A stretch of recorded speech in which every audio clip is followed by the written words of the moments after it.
ខួរក្បាលរបស់អ្នកកំពុងតែបោកអ្នកតែយើងធ្លាប់ឆ្ងល់ទៅថាហេតុអ្វីមនុស្សម្នាក់អាចនិយាយល្អដាក់អ្នក100ដងប៉ុន្តែអ្នកបែរជាចាំពាក្យអាក្រក់តែមួយប្រយោគទៅវិញហេតុអ្វីពាក្យសរសើរមួយអាចភ្លេចក្នុងរយៈពេលតែប្រហែលថ្ងៃប៉ុន្តែពាក្យប្រមាថមួយអាចនៅក្នុងចិត្តរបស់អ្នកជាច្រើនឆ្នាំហើយហេតុអ្វីមុនចូលគេងខួរក្បាលរបស់អ្នកចូលចិត្តរំលឹករឿងដែលធ្វើឲ្យអ្នកសោកស្ដាយខ្មាស់អៀន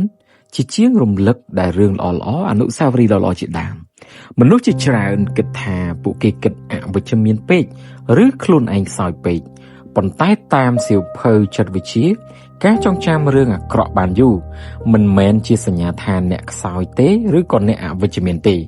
វាជារបៀបដែលខួរក្បាលរបស់មនុស្សបានអភិវឌ្ឍតាំងពីបុរាណដើម្បីការពារជីវិតថ្ងៃនេះយើងនឹងមកស្វែងយល់ពី5ហេតុផលអំពីផ្លូវចិត្តមួយនេះតើហេតុអ្វីទើបធ្វើឲ្យយើងចងចាំរឿងអាក្រក់បានយូរនិងវិធីដែលធ្វើឲ្យកុំឲ្យអតីតកាលបន្តគ្រប់គ្រងអារម្មណ៍របស់យើងទី1ខួរក្បាលត្រូវបានបង្កើតឡើងដើម្បីចាំគ្រោះថ្នាក់មុនចាំសេចក្តីសុខការពារប្រសើរជាងព្យាបាលអូខេ good ស្រមៃថាអ្នករស់នៅរាប់ពាន់ឆ្នាំមុនបើអ្នកភ្លេចកន្លែងដែលមានសត្វសាហាវលាក់ខ្លួនអ្នកអាចបាត់បង់ជីវិតប៉ុន្តែបើអ្នកភ្លេចថ្ងៃដែលអ្នកញ៉ាំផ្លែឈើឆ្ងាញ់មួយថ្ងៃវាមិនអាចប៉ះពាល់ដល់ការរស់រានទេដោយសារហេតុនេះខួរក្បាលរបស់មនុស្សបានអភិវឌ្ឍឲ្យយកចិត្តទុកដាក់ចំពោះរឿងអវិជ្ជមានខ្លាំងជារឿងវិជ្ជមានសំទោសយកចិត្តទុកដាក់ចំពោះរឿងអវិជ្ជមានខ្លាំងជាងរឿងវិជ្ជមានក្នុងចិត្តវិទ្យាគេហៅថា negative bias វាមិនមានន័យថាជីវិតរបស់អ្នកមានតែរឿងអាក្រក់នោះទេខ្ញុំសូមបញ្យល់ពាក្យ negativity bias មុនសិនបានន័យថាដូចបញ្យល់ខាងលើចឹងព្រោះនេះជាពាក្យអង់គ្លេសកាយបងប្អូនយើងខ្លះអត់យល់ពាក្យអង់គ្លេសណាពួកយើងបដោតទៅរឿងដែលអាចបង្កគ្រោះថ្នាក់ឲ្យយើងជាមុនខួរក្បាលតែងតែច្បិចយកចាប់យករឿងណាដែលចម្បងមុនដែលប៉ះពាល់ដល់រឿងធំមុន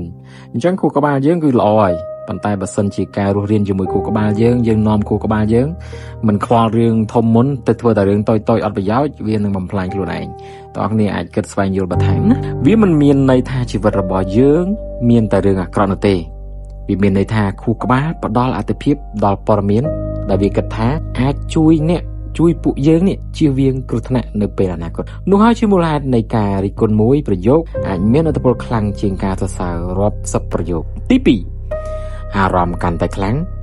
ការចងចាំកាន់តែជ្រៅតើអ្នកចាំតែថ្ងៃដែលអ្នកអាម៉ាស់បំផុតក្នុងជីវិតដែរទេរឿងអាម៉ាស់រឿងដែលធ្វើឲ្យអ្នកអាម៉ាស់ជាងគេក្នុងជីវិតជាអ្វីមនុស្សភាគច្រើនគឺនៅចងចាំរហូតទោះបីជារឿងនោះកើតឡើងតាំងពីក្មេងក៏ដោយប៉ុន្តែបើខ្ញុំសួរថាតើអ្នកបានញ៉ាំអ្វីកាលពី3សប្តាហ៍មុនតែឆ្ងាញ់ជាងគេនោះប្រហែលជាអ្នកខ្លះចាំហើយអ្នកខ្លះក៏ភ្លេចហេតុអ្វីព្រោះខួរក្បាលមិនរក្សាទុកព័ត៌មានទាំងអស់ស្មើគ្នានោះទេព្រឹត្តិការណ៍ដែលភ្ជាប់ជាមួយអារម្មណ៍ខ្លាំងដូចជាការខ្លាចការម៉ាស់ការបាត់បង់ឬការខូចចិត្តតែងតែបន្សល់ទុកស្នាមចងចាំជ្រៅជាងនេះជាមូលហេតុដែលមនុស្សជាច្រើននៅតែចងចាំការបែកបាក់ស្នេហាការបាត់បង់មនុស្សជាទីស្រឡាញ់ឬការប្រមាថពីកុមារភាពទោះជាពេលវេលាកន្លងផុតទៅជាច្រើនឆ្នាំក៏ដោយទី3អ្នកមិនចាំតែព្រឹត្តិការណ៍ទេអ្នកចាំអារម្មណ៍មនុស្សជាច្រើនគិតថាពួកគេចាំរឿងមួយដោយសារវាកើតឡើងការពិតខួរក្បាលតែងតែរក្សាទុកអារម្មណ៍ជាមួយនឹងព្រឹត្តិការណ៍នោះឧទាហរណ៍អ្នកប្រហែលជាមិនចាំពាក្យទាំងអស់ដែលគេនិយាយដាក់អ្នកទេប៉ុន្តែអ្នកចាំថាពេលនោះអ្នកមានអារម្មណ៍បែបណាឧទាហរណ៍អារម្មណ៍អាម៉ាស់ឯកោឬឈឺចាប់ជាដើមនេះជាមូលហេតុដែលពេលអ្នកត្រឡប់ទៅកន្លែងចាស់ឬឮបទចម្រៀងចាស់អារម្មណ៍ពីអតីតកាលអាចត្រឡប់មកវិញភ្លាមទី4ការគិតរំលឹកម្ដងហើយម្ដងទៀតធ្វើឲ្យការចងចាំកាន់តែរឹងមាំបន្ទាប់ពីរឿងអាក្រក់កើតឡើងមនុស្សជាច្រើនសួរខ្លួនឯងថាហេតុអ្វីវាកើតឡើងចំពោះខ្ញុំបើខ្ញុំនិយាយបែបផ្សេងវានឹងប្រសើរជាងនេះទេបើខ្ញុំធ្វើបែបផ្សេងតើវានឹងអាចចេញលទ្ធផលផ្សេងដែរទេការគិតបែបនេះម្ដងហើយម្ដងទៀតអាចធ្វើឲ្យខួរក្បាលពង្រឹងការចងចាំនោះស្រមៃថាការចងចាំគឺជាផ្លូវដើរលើដីរាល់ពេលដែលអ្នកដើរតាមផ្លូវដដែលវាកាន់តែច្បាស់និងងាយដើរនឹងកាន់តែទុកចិត្តនិងច្បាស់លាស់ជាងមុនការគិតរំលឹកញឹកញាប់ការធ្វើឲ្យផ្លូវនៃការចងចាំនោះកាន់តែរឹងមាំផងដែរចំណុចចុងក្រោយខួរក្បាល ចង់ឲ្យអ្នករៀនមិនមែនចង់ធ្វើឲ្យអ្នកឈឺចាប់នោះទេនេះប្រហែលជាចំណុចសំខាន់បំផុតដែលមនុស្សភាគច្រើនមិនបានដឹងមនុស្សជាច្រើនខឹងខ្លួនឯងថាហេតុអ្វីមិនអាចបំភ្លេចរឿងអាក្រក់បានប៉ុន្តែពីទស្សនៈផ្លូវចិត្តខួរក្បាលមិនព្យាយាមធ្វើឲ្យអ្នកឈឺចាប់ទេវាព្យាយាមរំលឹកអ្នកថាកុំធ្វើកំហុសដដែលទៀតបញ្ហាគឺខួរក្បាលមិនអាចបែងចែកបានជានិច្ចថារឿងណានៅតែគ្រោះថ្នាក់និងរឿងណាបានកន្លងផុតទៅហើយនោះហើយជាមូលហេតុដែលយើងត្រូវរៀនទទួលស្គាល់អារម្មណ៍ប៉ុន្តែមិនមែនអនុញ្ញាតឲ្យអតីតកាលកំណត់អនាគតរបស់យើងឡើយបើថ្ងៃនេះអ្នកនៅតែចាំរឿងអាក្រក់ដែលកើតឡើងកាលពីច្រើនឆ្នាំមុនសូមកុំគិតថាអ្នកខ្សោយជាងអ្នកដទៃការចងចាំរឿងអាក្រក់គឺជាផ្នែកមួយនៃរបៀបដែលខួរក្បាលការពារយើងប៉ុន្តែការយល់ពីមូលហេតុនេះអាចជួយឲ្យយើងឈប់បន្ទោសខ្លួនឯងហើយចាប់ផ្ដើមរស់នៅជាមួយបច្ចុប្បន្នកាលបានកាន់តែប្រសើរចងចាំថាអតីតកាលអាចជាមេរៀនប៉ុន្តែវាមិនចាំបាច់คล้ายទៅជាគុកដែលឃុំឃាំងអនាគតរបស់យើងឡើយទាំងអស់គ្នានេះជាមេរៀនមួយដែលនិយាយអំពីខួរក្បាលគឺជាអ្វីដែលមនុស្សម្នាក់ៗគិតថាជារបស់ដែលមានតម្លៃបំផុតអ្នកដែលអាចប្រើខួរក្បាលកាន់តែអស់ពីលទ្ធភាពរបស់វាគឺនោះនឹងទទួលបាននៅលទ្ធផលច្រើនពីខួរក្បាលគេនិយាយថាខួរក្បាលគឺជារ៉ែគ្រប់ប្រភេទដែលមនុស្សម្នាក់ៗមានលទ្ធភាពបូមទៅតាមសមត្ថភាពតែយើងប្រើវិធីអ្វីខ្លះដើម្បីបូមរ៉ែទាំងអស់នោះយកមកប្រើព្រោះខួរក្បាលមិនមែនកំណត់ថាជារ៉ែមាសរ៉ែប្រេងឬរ៉ែខ្សាច់ថ្មធ្យូងអីនោះទេវាជារ៉ែដែលយើងអាចបូមបានទៅតាមអ្វីដែលយើងបានព្យាយាមបូមតែយើងបូមឬទេតែយើងបានវឹកហាត់បូមឬទេតែយើងហត់នឿយនឹងការបូមឬទេមនុស្សជាច្រើនតែងតែគិតថាខ្លួនឯងមិនមានលទ្ធភាពទើបឈប់ប្រឹងបូមរ៉ែដែលមាននៅក្នុងខួរក្បាលមនុស្សខ្លះក៏បានមើលងាយថារ៉ែរបស់ខ្លួនអណ្ដូងរ៉ែរបស់ខ្លួនមិនមានរឿងទាំងអស់នោះមិនមានរបស់ទាំងអស់នោះតែការពិតអណ្ដូងរ៉ែមួយនេះ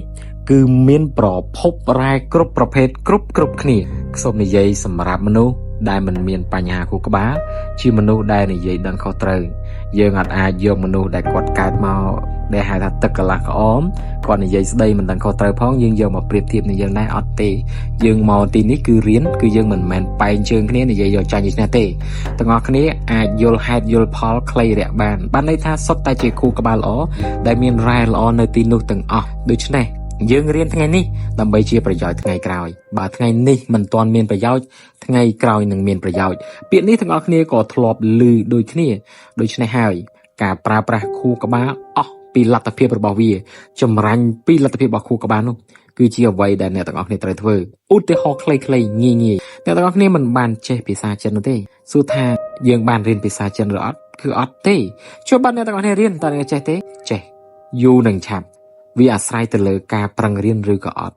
វាមិនមែនអាស្រ័យទៅលើខួរក្បាលរបស់អ្នកឬក៏ខួរក្បាលរបស់អ្នកដទៃទេវាអាចថាក្មេងមានការចងចាំបានច្រើនប៉ុន្តែបើសិនជាយើងបានព្យាយាមធ្វើវាគឺច្បាស់ណាស់អ្នកនឹងចេះនេះគឺជាចំណុចផ្នែកមួយបើអ្នកទៅរៀនសរសេរកូដទៅរៀនបង្កើត website បើសិនបើយើងមិនបានមានគ្រឹះដូចជាភាសាអង់គ្លេសជាដើមតែយើងអាចរៀនចេះទេដូច្នេះហើយការបូមរ៉ែវាត្រូវមានតិចនិចវាត្រូវមានបច្ចេកទេសវាត្រូវមានមូលដ្ឋានគ្រឹះបើយើងចង់ចេះសរសេរកូដសរសេរ website តែមានកូដសរសេរច្បាស់លាស់ជាភាសាខ្មែរក្រឹតក្រមនៅទៅគឺនៅទេដូច្នេះហើយយើងត្រូវតែរៀនភាសាជាមួយភាសាច្បាស់លាស់ហើយទើបយើងអាចរៀនសរសេរកូដជាដើមទាំងអស់គ្នាចង់ទៅធ្វើជាអ្នកជំនាញណាមួយនៅក្នុងវិស័យជំនាញជាងទូរស័ព្ទជាងម៉ូតូជាងឡានជាងមេកានិកជាដើមអញ្ចឹងទាំងអស់គ្នាត្រូវដឹងមូលដ្ឋានគ្រឹះរបស់វាគឺជាអីទាំងអស់គ្នាចង់ក្លាយជាអ្នកចំការអ្នកដាំដ៏ជំនាញម្នាក់អញ្ចឹងអស់គ្នានឹងដឹងអ្វីគឺជាមូលដ្ឋានគ្រឹះនៃការងាររបស់អ្នកនៃក្តីសម័យរបស់អ្នកទាំងអស់គ្នាតែចង់ក្លាយជាអ្នកចម្រៀងតែអ្នកគ្នាអត់បានរៀនច្រៀងអ្នកគ្នាពឹងតែដងពីកំណើតតែវាអាចទៅរួចទេសាលាបង្រៀនច្រៀងមានទេមានអ្នកទាំងគ្នាខ្លាយជាតារាសម្ដែងតើគ្នាបានទៅរៀនសម្ដែងដែរទេពឹងតែដងធម្មជាតិអាចជួយទេអ្នកដែលមាន talent ឬមានដងពីធម្មជាតិច្បាស់ណាស់គឺនឹងបានលឿនជាងអ្នកដែលមិនមានដងប៉ុន្តែបើសិនជាយើងមិនបានចាប់ផ្លូវនោះយកមកដើរទេវាត្រឹមតែជាក្តីស្រមៃមួយតែមិនអាចចេញជារូបរាងទាល់តែសោះមិនថាអ្នកទាំងអស់គ្នាចង់ចេះអ្វីចង់បានអ្វីគឺចាប់ផ្ដើមធ្វើវាមិនថាជាការងារអ្វីមុខរបរអ្វីជំនាញអ្វីក៏ដោយបើសិនជាយើងមិនសម្រេចចិត្តថាធ្វើវាឬរៀនវានោះទេយើងនៅតែមិនចេះយើងនៅតែត្រង់ទីនេះដដែលតើ សង្ឃឹមថាវីដេអូនេះអាចដាស់រំលឹកអ្នកទាំងអស់គ្នាដូចជា admin ផ្ទាល់នឹងទៅមុខទាំងអស់គ្នា